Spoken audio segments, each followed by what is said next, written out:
C'est une bien triste nouvelle. Pape Bouba Diop est décédé. L'ancien international de football sénégalais a rendu l'âme en terre française. Alité depuis plusieurs mois des suites d'une longue maladie, il vient de nous quitter. Le joueur s'était fait un nom lors du mondial 2002. Il est rappelé à Dieu ce dimanche 29 novembre 2020 à l'âge de 42 ans.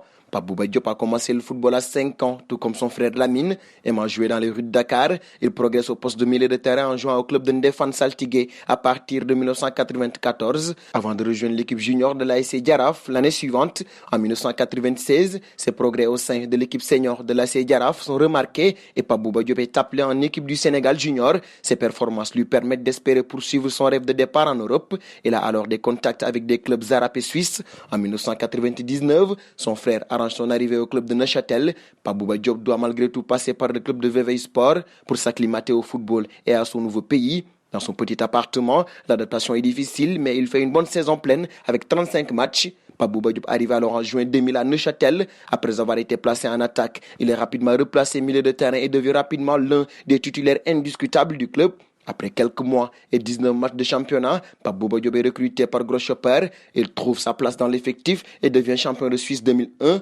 Pape Bouba Diop fait ses débuts lors du 3e tour préliminaire de Ligue des Champions. C'était contre le FC Porto. Le début de saison est plutôt bon et il est repéré par le RC Lens, notamment grâce à son impressionnant match de 16e de finale de Coupe UEFA contre Leeds United. Les deux clubs se mettent d'accord pour un transfert début janvier 2002 pour un prix de 3,6 millions d'euros. Arrivé en janvier 2002 avec un contrat portant sur 5 ans et demi, Pape Bouba Diop ne joue que 5 matchs en 6 mois, mais aide le club à être vice-champion de France 2002. Par la suite, Pape Bouba Diop deviendra un joueur régulier du RC Lens ayant une très grosse frappe de balle, mais aussi grâce à son puissant physique très impressionnant qui lui permet de prendre beaucoup de ballons dans le domaine aérien, autant dans le secteur des jeux défensifs qu'offensifs, en marquant des buts de la tête. De plus, jouant à un club avec des joueurs qu'il fréquente en sélection nationale du Sénégal comme El Hadji Diouf, Pape Sarr, Ferdinand Coly, Pape Bouba Diop réalise d'excellentes performances en Ligue 1 au point de se faire repérer par les clubs anglais intéressés par son puissant physique taillé pour la Premier League. Pape Bouba Diop fut un joueur très apprécié par de très nombreux supporters de Lens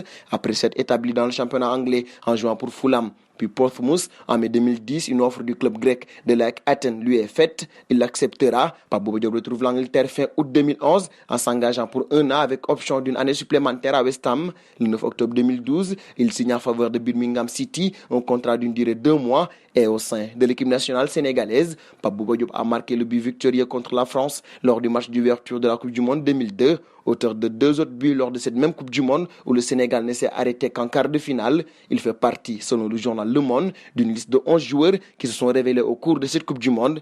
Pape Bouba Diop est le meilleur buteur sénégalais en phase de finale de Coupe du Monde avec 3 réalisations. Le Sénégal, l'Afrique, le monde du football perd un de ses plus grands guerriers.